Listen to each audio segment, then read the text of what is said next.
오늘 6월 18일 예배. 오늘도 말씀을 암송해야겠죠? 오늘은 6번째 말씀 암송하시면 됩니다. 요한복음 7장 37절과 38절 암송하실 텐데 이 앞에 5가지 말씀을 먼저 복습으로 암송하시고 그 다음 요한복음 7장 37, 38절을 암송하도록 하겠습니다. 자, 먼저 요한복음 1장 1절입니다. 같이 시작. 태초에 말씀이 계시니라. 이 말씀이 하나님과 함께 계셨으니 이 말씀은 곧 하나님이시니라. 요한복음 1장 1절 말씀. 자, 두 번째 요한복음 1장 10절입니다. 시작. 영접하는 자 곧 그 이름을 믿는 자들에게는 하나님의 자녀가 되는 권세를 주셨으니. 요한복음 1장 12절 말씀. 자, 세 번째 요한복음 3장 16절입니다. 시작.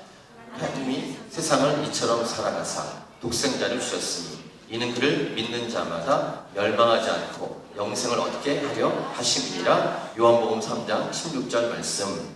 자, 요한복음 4장 23절과 24절 말씀. 시작. 아버지께 참되게 예배한 자들은 영과 진리로 예배할 때가 오나니 곧 이때라. 아버지께서는 자기에게 이렇게 예배한 자들을 찾으시느니라. 하나님은 영이시니 예배하는 자가 영과 진리로 예배할지니라. 아멘. 다섯 번째 요한복음 5장 24절 말씀입니다. 시작. 내가 진실로 진실로 내게 이르노니 내 말을 믿고 나 보내신 자를 믿는 자는 영생을 얻었고 심판에 이르지 아니하나니 사망에서 생명으로 옮겼느니라. 네, 제가 흔들리네요. 요한복음 5장 24절. 자, 여섯 번째 요한복음 7장 37, 38절 두세 번 하고 외우도록 하겠습니다. 시작. 명절 끝날 곧 큰 날에 예수께서 서서 외쳐 이르시되 누구든지 목마르거든 내게로 와서 마시라. 나를 믿는 자는 성경의 이름과 같이 그 배에서 생수의 강이 흘러나오리라 하시니. 한 번 더요. 시작. 명절 끝날 곧 큰 날에 예수께서 서서 외쳐 이르시되 누구든지 목마르거든 내게로 와서 마시라. 나를 믿는 자는 성경의 이름과 같이 그 배에서 생수의 강이 흘러나오리라 하시니. 자, 괜찮습니까? 자, 외우겠습니다. 안 되시면 눈을 뜨시면 되겠습니다. 요한복음 7장 30, 38절 시작. 명절 끝날 곧 큰 날에 예수께서 서서 외쳐 이르시되 누구든지 목마르거든 내게로 와서 마시라. 나를 믿는 자는 성경의 이름과 같이 그 배에서 생수의 강이 흘러나오리라 하시니. 요한복음 7장 37, 38절 말씀. 전 약간의 한계 오는 것 같습니다. 이렇게 5번째 할 때 약간 흔들렸는데. 네. 다음은 7번째 말씀 외우도록 하겠습니다. 자, 오늘 본문은 요한복음 3장 22절부터 4장 2절 말씀인데, 먼저 광고 드리면 포스터를 다시 찍었는데 앞에만 있는 여러 가지를 찍었는데 전화번호를 넣었습니다. 전화번호가 좀 필요하다라는 말씀을 해주셔서 전화번호는 제 번호가 들어가지 않고 남매집사 번호를 넣었습니다. 그 이유는 목회자의 번호가 들어간 것이 좋을 수도 있지만 좋지 않을 수도 있습니다. 그래서 제 번호 넣지 않고 여러분 번호를 넣었으니까 제가 생각하기에는 여기에다가 여러분 번호를 다 넣으면 돼요. 그래서 제가 생각하는 목회 방향하고 여러분이 똑같이 말하시면 됩니다. 그러면 교회가 잘 되는 거예요. 목사만 혼자 갖고 있는 생각이 아니라 같이 이렇게 원 보이스로 같은 스피릿으로 여러분이 말할 수 있다면 정말 좋은 교회죠. 여러분들이 변화가 오면 여러분이 대답해 주시면 됩니다. 제 이름이나 제 번호는 넣지 않는 걸로 했으니까 이렇게 기억해 주시면 되겠습니다. 두 번째는 지난주에 신방을 2가정 했습니다. 수요일하고 토요일날. 그래서 신방을 받고 있으니까 언제든지 신방 요청을 해주시면 가서 얘기 듣고 제가 기도해 드리는 신방을 계속 하도록 하겠습니다. 자, 오늘 본문 말씀 요한복음 3장 22절부터 4장 2절 말씀을 같이 한 목소리로 읽도록 하겠습니다. 시작. 그 후에 예수께서 제자들과 유대 땅으로 가서 거기 함께 유하시며 세례를 베푸시더라. 요한도 살렘 가까운 에논에서 세례를 베푸니 거기 물이 많음이라. 그러므로 사람들이 와서 세례를 받더라. 요한이 아직 옥에 갇히지 아니하였더라. 이에 요한의 제자 중에서 한 유대인과 더불어 정결 예식에 대하여 변론이 되었더니 그들이 요한에게 가서 이르되 랍비여, 선생님과 함께 요단강 저편에 있던 곧 선생님이 직원하시던 이가 세례를 베풀매 사람이 다 그에게로 가더이다. 요한이 대답하여 이르되 만일 하늘에서 주신 바 아니면 사람이 아무것도 받을 수 없느니라. 내가 말한 바 나는 그리스도가 아니요 그의 앞에 보내심을 받은 자라고 한 것을 증언할 자는 너희니라. 신부를 취하는 자는 신랑이나 서서 신랑의 음성을 듣는 친구가 크게 기뻐하나니 나는 이러한 기쁨으로 충만하였노라. 그는 흥하여야 하겠고 나는 쇠하여야 하리라 하니라. 위로부터 오시는 이는 만물 위에 계시고 땅에서 난 이는 땅에 속하여 땅에 속한 것을 말하느니라. 하늘로부터 오시는 이는 만물 위에 계시나니 그가 친히 보고 들은 것을 증언하되 그의 증언을 받는 자가 없도다. 그의 증언을 받는 자는 하나님이 참되시다는 것을 인쳤느니라. 하나님이 보내신 이는 하나님의 말씀을 하나니 이는 하나님이 성령을 한량없이 주시니라. 아버지께서 아들을 사랑하사 만물을 다 그의 손에 주셨으니 아들을 믿는 자에게는 영생이 있고 아들에게 순종하지 아니한 자는 영생을 보지 못하고 도리어 하나님의 진노가 그 위에 머물러 있느니라. 예수께서 제자를 삼고 세례를 베푸시는 것이 요한보다 많다 하는 말을 바리새인들이 들은 줄을 주께서 아신지라. 예수께서 친히 세례를 베푸신 것이 아니요 제자들이 베푼 것이라. 아멘. 이 4장 2절 보시면 가로가 쳐 있는데 이것은 여러분 아시는 것처럼 성경에 원본은 없습니다. 만약에 원본이 있다면 그 원본 자체를 우상시했을지 모르겠어요. 인간의 우상, 예배하고 싶은 그 욕망이 하나님이 아닌 다른 것으로. 그래서 그런지 어쨌든 원본은 없고 사본만 있습니다. 손으로 다 쓴. 사본이 여러 종류가 있는데 어떤 사본에는 2절 말씀이 없거나 어떤 사본에 2절이 있습니다. 그래서 괄호를 친 겁니다. 성경 보시다가 이런 것도 보셨죠? 없음이라는 데가 있습니다. 없음. 사본마다 차이가 있기 때문에 성경을 66권을 정리할 때 이렇게 괄호를 치거나 없음이라고 한 것입니다. 자, 그건 참고하시면 되고요. 저희 딸들 때문에, 저희 10대 2명의 딸들 때문에 제가 알게 된, 보진 않는데 한두 번 봤나? 그 엠넷이라는 음악 프로그램에서 작년에 프로듀스 101이라는 프로그램이 있었습니다. 뭐냐면 101명의 10대 아이들을, 10대죠, 모아놓고 경쟁을 시키는 거예요. 그래서 이게 피라미드 구조로 단계 2단계인가? E, D, C, B, A까지 이렇게 올라가는 겁니다. 노래와 춤을 잘하는 친구들. 자, 그렇게 뽑아서 기목을 하는 건데, 작년에는 여자아이들이 했고, 올해는 남자아이들이 했어요. 논란도 있었다고 하는데, 어쨌든, 그 아이들이, 우리 딸들이 계속 부르니까, 귀에 박힌 가사가 있습니다. 주인공은 바로 나야, 나. 이런 가사가 있어요. 주인공은 바로 나야. 가수하겠다고 열심히 한 애들, 그런 노래 부르면서 용기 없고, 소망 없겠죠.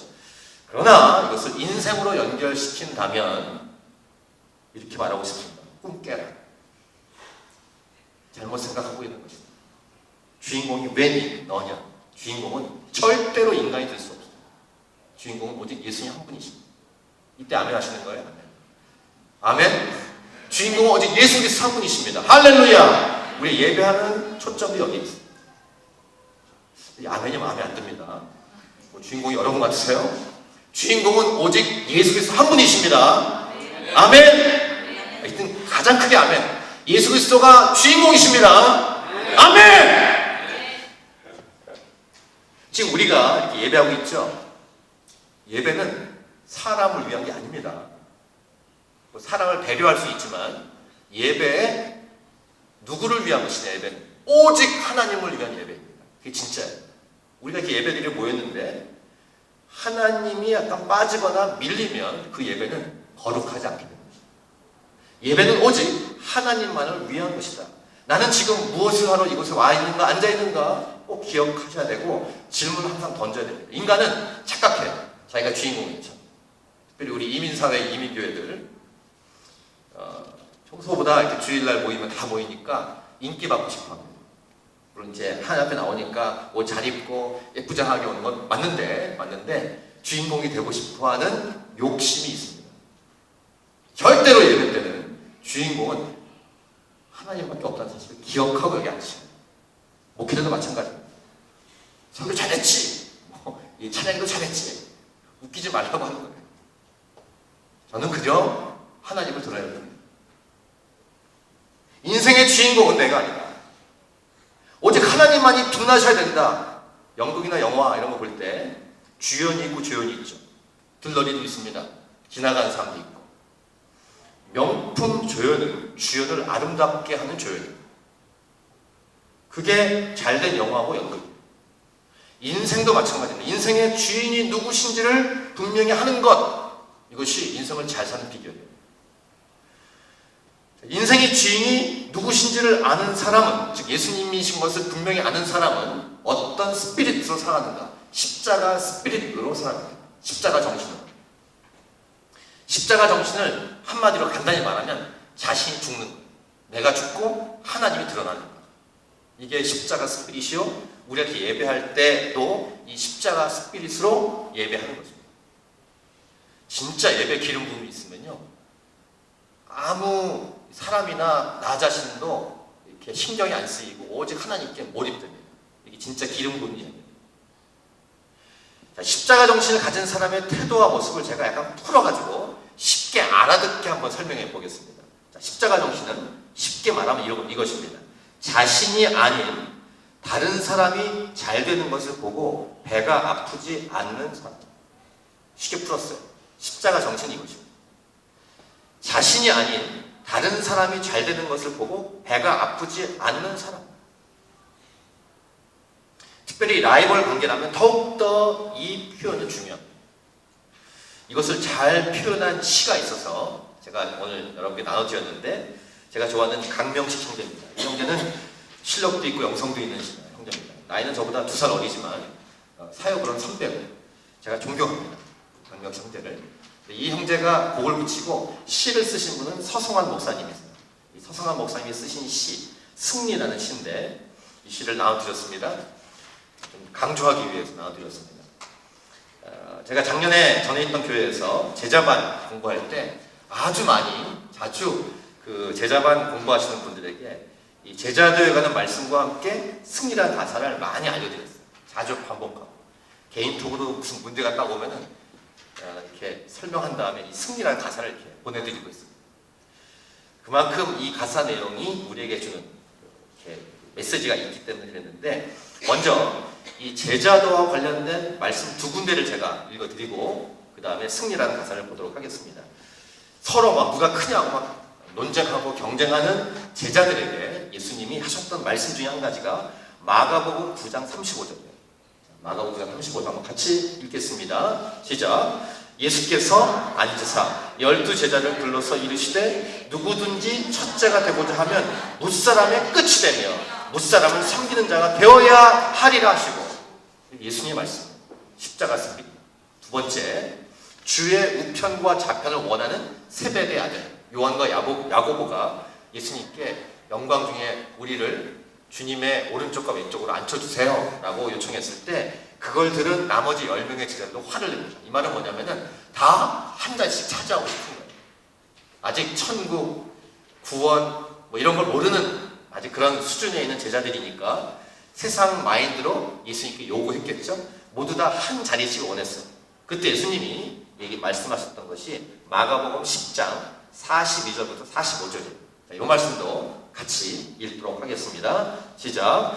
예수께서 불러다가 이르시되 이방인의 집권자들이 그들을 임으로 주관하고 그 고관들이 그들에게 권세를 부리는 줄을 너희가 알고. 이게 세상 마인드예요. 그런데 43절, 너희 중에는 그렇지 않을지니 너희 중에 누구든지 크고자 하는 자는 너희를 섬기는 자가 되고 너희 중에 누구든지 으뜸이 되고자 하는 자는 모든 사람의 종이 되어야 하리라. 아주 중요한 일. 45절입니다. 시작. 인자가 온 것은 섬김을 받으려 함이 아니라 도리어 섬기려 하고 자기 목숨을 많은 사람의 대성물로 주려 함이. 이게 제자입니다. 우리의 삶의 원리, 십자가 스피릿이죠. 주인공은 오직 예수님이신데 그 예수님조차 십자가 길을 걸어가셨다 라고 말씀하시는, 그 길을 우리들 보고 따라오라고 말씀하시는 내용. 이런 2가지의 제자도 말씀을 들으면서 이제 승리라는 가사를 보시면 되겠습니다. 제가 읽을 테니까 눈으로 보세요. 시입니다. 시.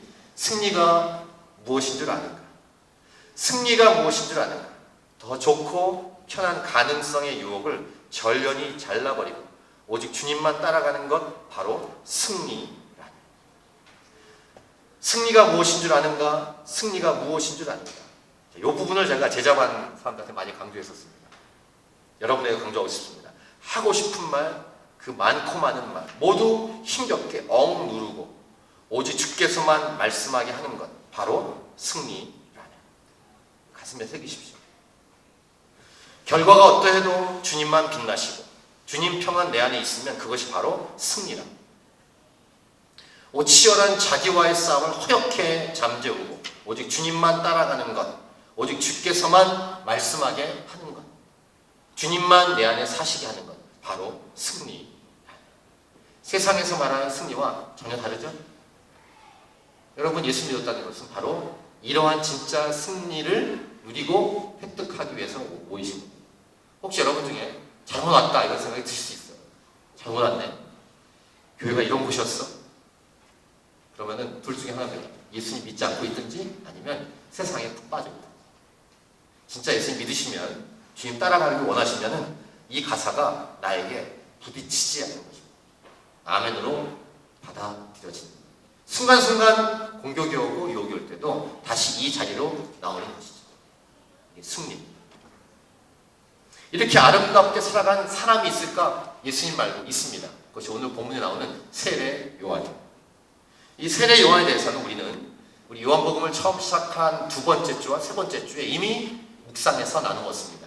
기억하십니까? 두 번째 주 때 그때 주일 오픈 예배였는데 요한복음 1장 19, 34절 예수님을 닮아야 예수님이 드러난다. 이런 제목으로 우리 주일 오픈 예배를 했어요. 두 번째는 그 다음 주에 요한복음 1장 35절부터 51절에서 제목이 좀 그렇지만 오재성이 아닌 예수님께로. 오재성은 이곳에서 사라져요. 예수님만이 빛나는 것. 세례 요한에 가지 않고 예수님께 가는 것으로 기뻐하고 즐거워할 수 있는 세례 요한, 이런 메시지를 나누고 왔죠. 이런 두 번의 설교를 통해 세례 요한의 뜻과 모습을 함께 이미 묵상했는데 오늘도 우리가 닮아가야 될 이 세례 요한의 태도, 세례 요한의 모습, 이 겸손한 모습을 묵상하게 됩니다. 곧 이것입니다. 십자가의 길, 예수님의 길을 제대로 가고 있는 모습인가? 세례 요한의 모습은 십자가의 길을 제대로 가고 있다라는 것을 보여줍니다.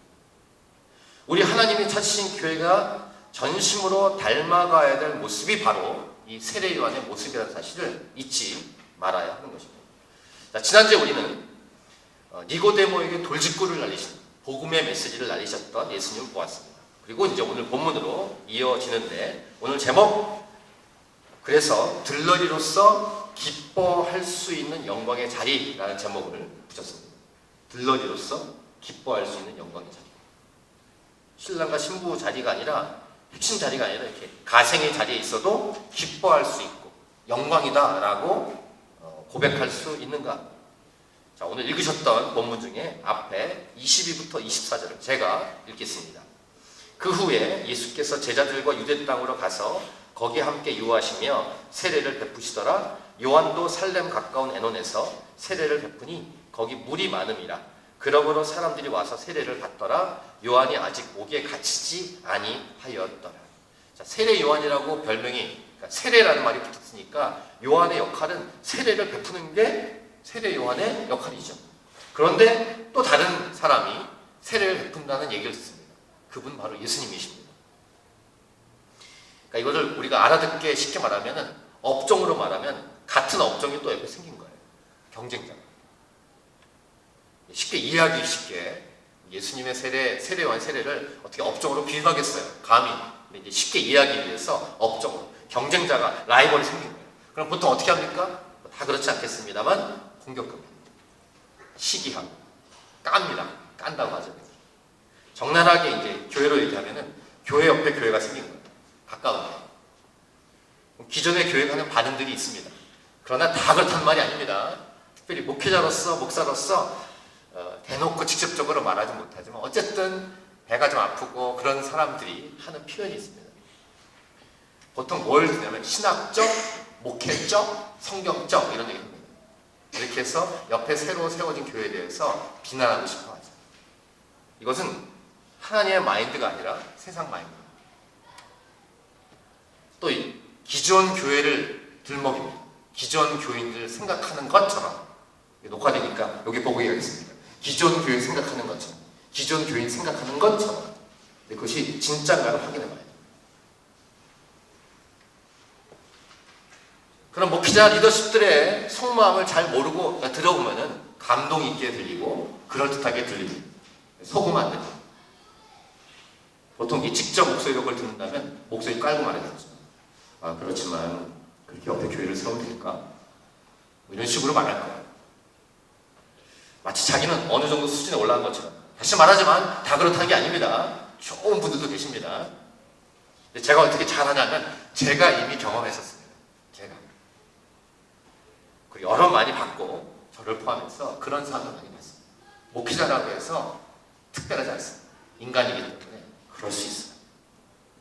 하지만 또 세례 요한처럼 정말 거룩한 도전을 주는 분들이 계십니다. 목회자나 리더십들 중에서 그런 것에 대해서 아예 말하지 않을 뿐더러 따지지 않고 오히려 진심으로 축복해 주는 사람들이 있습니다.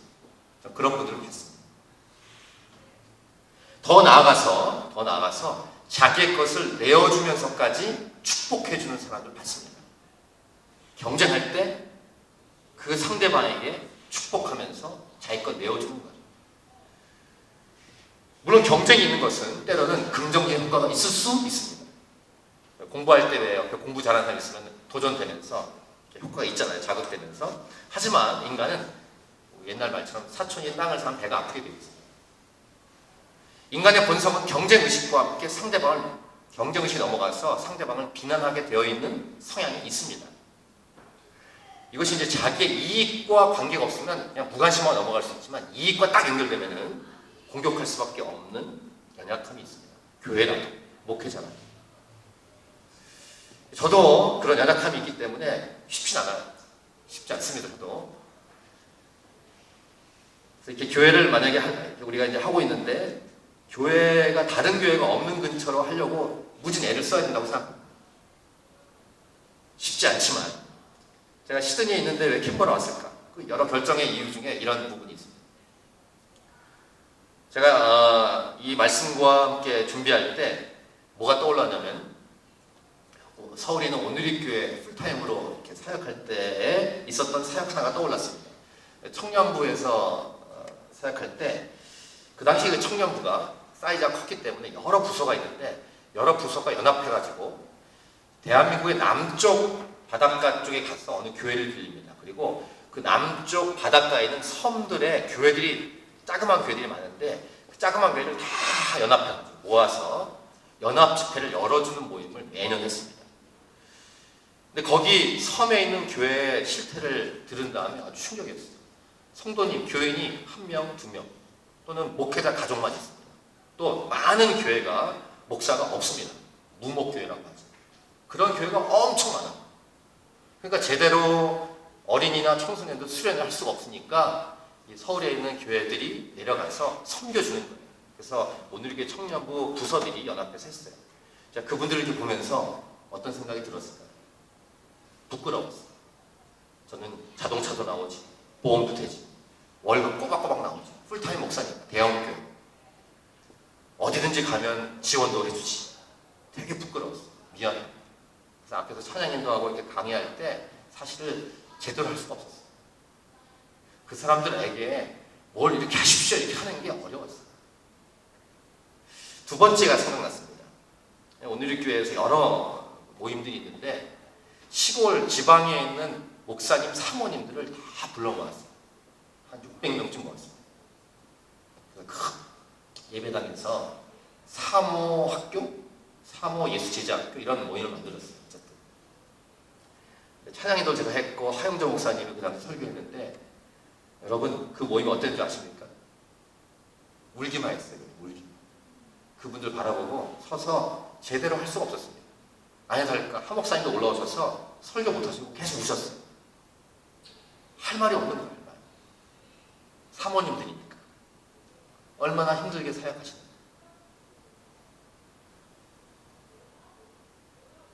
한 목사님이 우시기만 했던 모임이 또 하나 있어요. 선교사님. 오늘의 교회가 선교를 많이 했기 때문에 각 나라와 민족의 선교사님들이 가 있지 않습니까? 선교사님들 가족을 다 초청했어요. 그래서 연말에 모임을 하는데 여러분들 인터넷 찾으시면 나올 거예요. 한 목사님 올라오셔서 계속 울어요. 내가 그곳을 가야 되는데 여러분들이 거기 가 있다. 죄송하다. 아무튼 그런 일들이 오늘 이 설교할 때 생각이 났어요. 제가 이 얘기 한다고 해서 제가 잘난 거 하나도 없어요. 저 똑같이 배가 아프고 시기할 수밖에 없고 옆에 뭐가 들어오면 비난할 수밖에 없는 존재. 그럼에도 불구하고 세례 요한이 이 예수님의 모습을 드러냈기 때문에 저는 목사로서 목회자로 설교를 이렇게 드러냅니다. 여러분, 캔버라 땅, 시드니에 비해서는 취약하다고 하지 않습니까? 근데 더 어렵고 취약한 건 얼마든지 있습니다. 그래서 하나님이 찾으신 교회는 가고 또 가야 돼요. 연약한 곳에. 그게 사역이요, 선교입니다. 선교지, 사역지 곳곳으로 우린 가요. 우리의 시간과 물질을 다 쏟아부었어. 그러면 교회가 살아나요. 우리 것 막 챙기면은 교회가 죽게 돼 있어요. 이게 원리입니다. 우리의 것을 계속 퍼서 가져가는 거예요. 우리의 시간과 물질을 다 가지고 아우리치도 가고 호주에 전역을 가고 호주 바깥을 나가고 하는 일들을 계속해야 해요. 저는 그런 하나님이 찾은 교회가 되길 원해요. 너희는 온 천하에 다니며 만민에게 복음을 전파하라. 분명히 예수님이 말씀하셨어요. 마가복음 16장 15절에서. 또 로마서 15장 20절은 남의 터 위에 집을 세우지 말라. 더욱 믿음이 없는 사람, 믿는 사람이 없는 곳으로 가라 라고 말씀하고 계시죠. 그래서 우리 기억해야 될 것이 저와 여러분, 특히 여러분들은 다른 교회에 있다 오신 분들입니다. 물론 이제 처음 교회 시작할 때는 누군가 시작하는 사람이 있어야 되니까 여러분이 있는 거예요. 먼저 믿은 사람들이. 그렇기 때문에 주변에 있는 분들 중에서 우리를 환영하는 분들도 있지만 환영하지 않는 분들도 있을 거예요. 그것은 뭐 할 수 없어요. 현실입니다. 그럼 우리의 태도는 어떻게 되는가? 같이 떠들 수 없어요. 우리는 겸손하고 더 낮추고 더 낮추는 것이 우리의 태도예요. 태도이어야 해요. 거기에 변명하거나 따질 수 있는 말은 우리가 하나도 없어요. 그냥 겸손하고 또 겸손한 일. 또 하나님의 나라의 입장에서 보면 믿지 않은 사람에게 우리는 총력을 기울이는 것이 맞습니다. 예수님 모르는 분들을 계속 이곳에 오게 해서 복음을 듣게 하는 것이 맞아요. 보통 영업도 잘하시는 분들은 다른 거 카피하기도 하지만 벤치마킹 하지만 보통 창의적으로 하시고 레드오션이 아니라 블루오션으로 하잖아요. 잘하는 영업은. 우리가 기도하고 준비하고 제가 강조했던 것처럼 9월 달에 한 사람이라는 주제로 전도 집회를 준비하는 것은 하나님 입장에서 옳은 방향이고 좋은 방향. 또 이제 전도 집회를 해도 비난을 받습니다. 제가 이제 경험한 것은 오늘의 교회가 일본 전도 집회를 할 때 그 당시에 그 겨울 연가가 막 유명해지고 한국 가수들이 유명해지면서 한류 문화가 막 일본에 퍼질 때였습니다. 그러니까 이제 한 목사님이 그것을 역이용해서 문화라는 도구로 복음을 증가하자라고 해서 러브 소나타라는 이름으로 전도 집회를 처음 열었어요. 근데 보니까 다는 아니지만 그 옆에 있는 한인교회, 한인 목회자들, 한인 선교사님들이 비난하시더라고요. 그게 무슨 전도 집회냐 막 이런 등등의 많은 비난하더라고요. 제가 댓글을 봤거든요. 배가 아프신지. 또 거기서 마찬가지로 이 목회자고 선교사이기 때문에 성경적, 신학적, 목회적 이런 얘기예요. 뭐 받을 수밖에 없죠 그런 이야기. 근데 나가야 돼. 계속. 안 믿는 사람.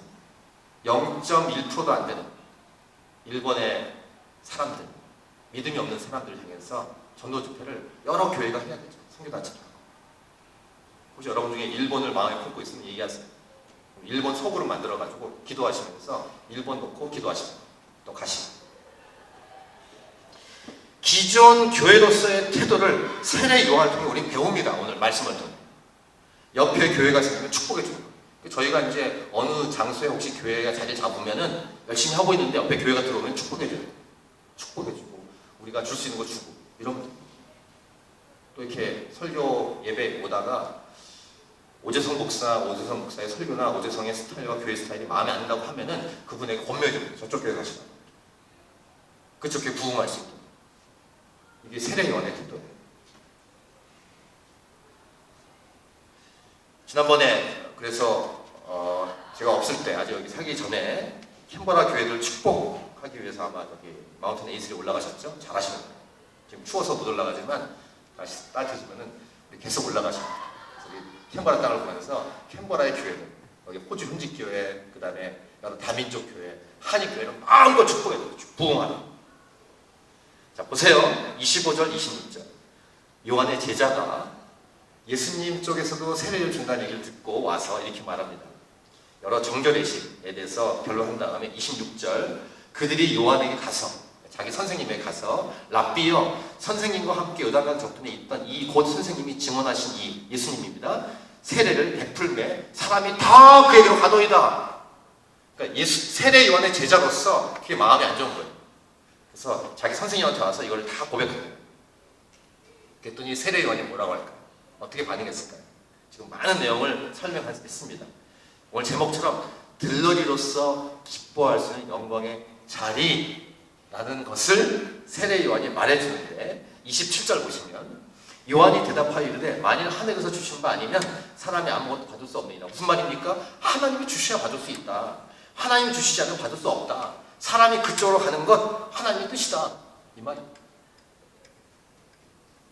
사람이 오고 안 오는 것 우리 뜻이 아니라 하나님의 뜻이다. 그 말이에요. 우리가 잘해서 교회가 잘 되고 이런 거 아닙니다. 뭐 노력하는 만큼 영향력이 좀 있긴 있겠죠. 근데 아니에요. 꼭 기억하셔야 돼요. 교회는 예수님의 몸이기 때문에 교회가 진짜 잘 되는 것은 우리의 뜻이 아니에요. 하나님이 주실 때가 있고 하나님이 보내실 때가 있고 하나님이 사용하실 때가 있는 거예요. 그것만 다 하면 됩니다.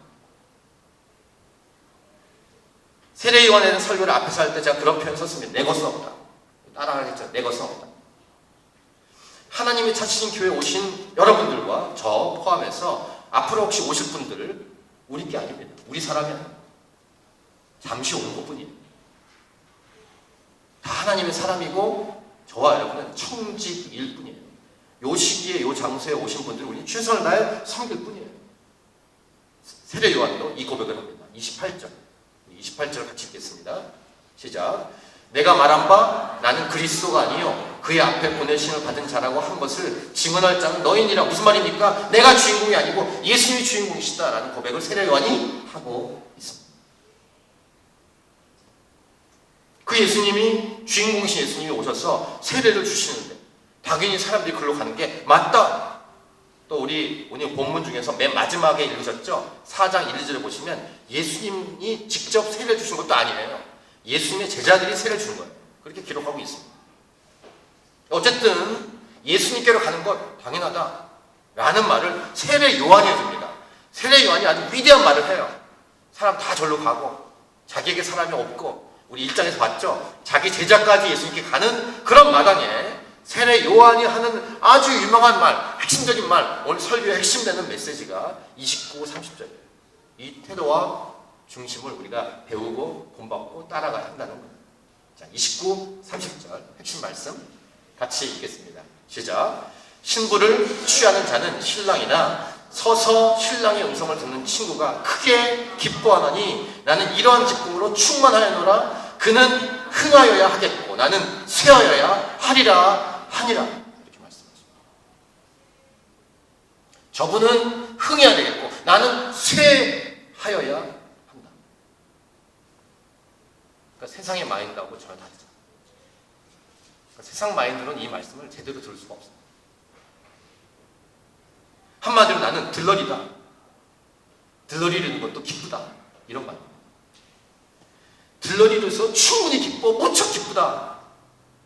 나는 쇠하여도 된다. 아니 쇠하여야 하겠다 라고 세례 요한이 분명하게 말씀했습니다. 다시 제목 들러리로서 기뻐할 수 있는 영광의 자리. 오늘 설교 거의 하고 있는데요. 옆 사람한테 얘기해 주세요. 당신은 흥하여야겠고 나는 쇠하여야 하겠다. 이렇게 얘기해 주세요. 쉽지 않죠?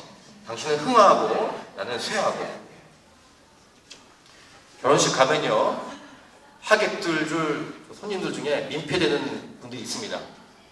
손님들 중에 신랑과 신부보다 튀려고 하는 사람, 아주 못된 사람. 신부가 이렇게 빛나야 되는데 자기가 또 튀려고 하는 사람. 더 나쁜 것은 자기가 신랑도 신부가 아니면서 주목받지 못하고 화내는 사람. 그런 사람이 있는 거 있어요. 꼭 튀려고 하는 사람.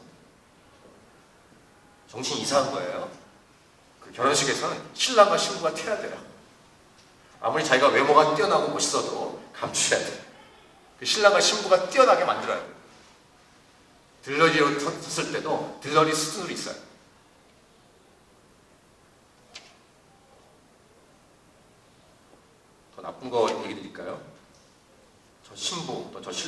사귀었었는데 하면서 결혼식 때 배가 아파하는 사람. 뭐 그런 노래도 있었을 거예요, 옛날 가요 중에. 이 세례 요한의 이 제정신이 박힌 정상적인 이 표현. 그런데 진짜 제정신이 아닌 사람들이 있을까? 있죠. 일단 그 배우의 그 주인공의 자리를 넘보려고 하는 핵심은 사탄이에요. 사탄은 자기가 주인공이 되고 싶어 하죠. 사탄의 직접 또는 간접 영향을 받는 사람은 이 영향을 받습니다. 이게 세상 마인드입니다. 사탄은 자신이 가장 높아 보이려고 애썼던 존재입니다. 피조물이면서. 성경을 보면 천사장이었다고 하죠.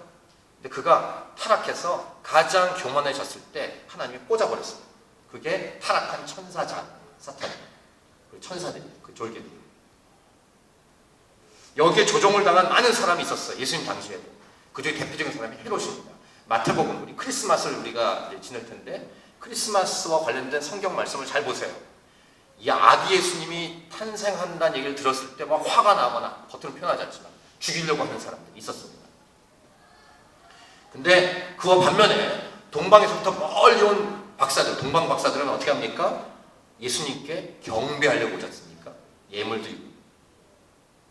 경배란 자기를 낮추고 하나님을 얼마큼 높이느냐에 연결됩니다. 하나님이 얼만큼 높여지는가에 초점이 있습니다. 이게 경배. 아까 예배는, 우리가 예배 드리고 있는데 예배는 하나님을 위한 것이다라는 말이 이 말이에요. 동방에서 온 박사들은 예배 자리였어요. 근데 헤롯은 자기가 높아지고 싶었어요. 그러니까 라이벌이 탄생한다는 얘기 듣고 죽이려고 싶어서 어디쯤 어떻게 태어난지를 듣고 싶었는데 동방에서 온 박사들이 도망가잖아요. 꿈속에서 하나님 말씀 듣고. 어떻게 합니까? 그 근방에 있는 2살밖에 남자를 다 죽여버리는 거예요. 아기 예수님 죽이고. 물론 그 속에서도 하나님이 피할 길을 주시지만 마귀의 영향을 받았기 때문에 이렇게 하는 거예요. 그래서 여러분, 이렇게 예배 드릴 때, 개인 예배든 이렇게 공동체 예배든 예배 드릴 때 나이스하게 보이지만 수많은 영적 전쟁이 치러지고 있는 거예요. 지금도. 높아지고 싶은 마음이 계속 있거든요. 그래서 억누르고 무릎 꿇고 하는 싸움이 있는 거예요. 치열한 싸움. 예배의 배후에는 영적 전쟁이 수반된다는 사실을 기억해요. 우리 자신을 얼마큼 낮추고 겸손하냐에 따라서 진짜 예배가 이루어지기 때문에, 하나님이 높임 받으시고 하나님 영광이 드러나야 하기 때문에 지금 이 자리에서. 그래서 오재성은 감춰져야 돼요. 오재성은 낮춰져야 돼요. 주인공이 예수님이 높아져야 돼요. 말씀이 드러나야 돼요. 이게 진짜예요. 그래서 크리스마스 시즌 말씀드리겠습니다. 크리스마스가 낭만적인 절기처럼 보이잖아요. 치열한 영적 전쟁이 치루어지는 절기가 크리스마스, 부활절입니다. 이 부분은 크리스마스 관련된 메시지로 나중에 전달하도록 하겠습니다. 자, 제정신이 있는 정상적인 사람이 어떻게 보면 그 가운데서 유일한 세례 요한의 말이 계속 이어집니다. 이 이후의 31절부터 이후의 말은 자세하게 풀면 끝이 없기 때문에 아주 간단하게 묵상하고 나가겠습니다. 30일 32절. 위로부터 오시는 이는 만물 위에 계시고 땅에서 난 이는 땅에 속하여 땅에 속한 것을 말하느니라. 하늘로부터 오시는 이는 만물 위에 계시나니 그가 친히 보고 들은 것을 증언하되 그의 증언을 받는 자가 없도다. 자, 예수님에 대해서 계속 설명하고 있죠. 그런데 사람들이 예수님의 말씀을 잘 듣지 않는다는 거예요. 지난주에 니고데모를 비롯한 공회원들, 유대인들도 그들이 믿지 못하는 단서가 우리 3장 11절 때 묵상했어요. 너희가 우리의 증언을 받지 아니하도다. 예수님의 말씀을 받지 않으니까 믿음이 안 생기는 거예요. 마찬가지로 친히 보고 들은 것을 증언하지만 그의 증언을 받는 자가 없었다고 세례 요한이 말해주고 있습니다. 근데 이 증언을, 하나님 말씀을 들으면 어떤 일이 벌어지는가? 33절 같이 읽겠습니다. 시작. 그의 증언을 받는 자는 하나님이 참되시다는 것을 인쳐느니라 라고 고백하고 있습니다. 부족한 입술 통해서 하나님 말씀이 선포될 때 여러분, 이 말씀을, 하나님 말씀을 받고 믿는 사람들은 놀라운 말씀의 역사가 일어나는 거예요. 근데 말씀을 받지 않고 그냥 튕겨나가면은 자신에게 손해예요. 나머지 34부터 36절 보십시오. 하나님이 보내신 이는 하나님의 말씀 하나니 이는 하나님의 성령을 한량없이 주심이니라. 아버지께서 아들을 사랑하사, 예수님을 사랑하사 만물을 다 그의 손에 주셨습니다. 모든 권세가 예수님께 있다는 거예요. 다 예수님 거라는 것입니다. 36절. 이 36절은 우리가 암송하는 요한복음 5장 24절과 짝을 이루는 메시지, 복음 메시지입니다. 36절 같이 읽겠습니다. 시작. 아들을 믿는 자에게는 영생이 있고 아들에게 순종하지 아니하는 자는 영생을 보지 못하고 도리어 하나님의 진노가 그 위에 머물러 있느니라. 복음 메시지죠. 예수 믿으면 구원, 믿지 않으면 지옥. 그 얘기를 하십니다. 그리고 1, 2절은 예수님이 세례 주셨는데 친히 주신 게 아니라 제자 줬다. 이런 메시지입니다. 자, 결론적으로 이렇게 아름다운 태도를 가진 세례 요한의 모습에서 우리가 누굴 본다고요? 예수 그리스도. 그 세례 요한은 예수님을 닮아가고 있는 거예요. 왜냐하면 예수님이 하나님이시지만 이 길, 십자가의 길을 겸손히 걸어가셨기 때문에 예수님 앞에서 우리는 또 세례 요한도 마찬가지지만 특별히 예수님 앞에서 우리는 겸손해질 수밖에 없어요. 하나님이신데 가장 낮은 곳에 오셔서 죽으셨다. 십자가에 걸어가셨다라는 이 분명한 사실 앞에 예수님 앞에 우리는 머리가 숙여지고 목깃을 여미게 됩니다. 그런 분이 예수님이시다는 것입니다. 세례 요한을 통해서 우리는 우리가 닮아가야 할 예수님의 모습을 봅니다. 그리고 우리도 저와 여러분도 이 길, 십자가의 길을 그 누가 뭐래도 걸어가야 한다는 분명한 사실입니다. 마지막 그렇게 했을 때 놀라운 일이 벌어져요. 아까 우리 처음 배운 노래 신부란 이 노래 메시지에 나오는 것처럼 그렇게 십자가에 걸어가고 들러리로 가생이로 걸어갔을 때 어떤 역사가 일어나는지 아십니까? 저와 여러분 안에 들러리로만 서 있는 것이 아니라 결국 예수님 믿는 저와 여러분은 예수님 믿는 몸인 교회로서 요한계시록에 약속한 것처럼 신부로서, 신랑은 예수님이십니다. 신부로서 주인공의 자리에 들어가게 된다. 이게 십자가 말이에요. 낮추면 높여집니다. 높아지려고 하면 낮아집니다. 반대 정신이죠. 들러리로 감사하고 기쁜데 주인공의 자리 옆에 함께 주인공으로 만들어주시는 이치, 월. 이 하나님의 은혜와 은혜에 감사하고 찬양하고 영광을 함께 돌리기 원합니다. 아까 신부란 노래 함께 불렀는데 이 신부란 노래 부르고 세 가지 놓고 기도할 거예요. 먼저 기도 제목 드리면 회개는 늘 해야 돼요. 늘 넘어지니까. 자꾸 주인공의 자리를 차지하고 싶은 나의 마음, 인기와 칭찬을 비롯해서 한 자리 차지하고 싶어하는 내 마음, 누리고 싶어하는 마음, 높아지고 싶어하는 마음을 회개합니다. 이렇게 기도하시면 첫 번째. 두 번째는 세례 요한의 마음을 배우고 싶습니다. 그래서 예수님의 길, 십자가 길을 걸어가고 싶습니다. 세 번째, 주님을 높이고 찬양하십시오. 나는 낮아지고 다 낮춰지지만 하나님만이 혹시 온전히 높임받고 홀로 영광을 받으시옵소서. 이것이 오늘 우리의 고백이기 원합니다. 아까 불렀던 신부 다시 한번 부르시고 팔굽혀박자가 이렇게 춤추는 느낌이죠. 그런 느낌을 만든 거예요. 그 뒤에 아까 얘기한 것처럼 주님은 넌 나의 사랑, 나의 신부라고 고백하시고 우리는 신부로서 신랑의 예수님께 주님은 나의 사랑이십니다. 나의 전부이십니다. 이렇게 고백합니다. 고백을 함께 하신 후에 기도하고 마치도록 하겠습니다.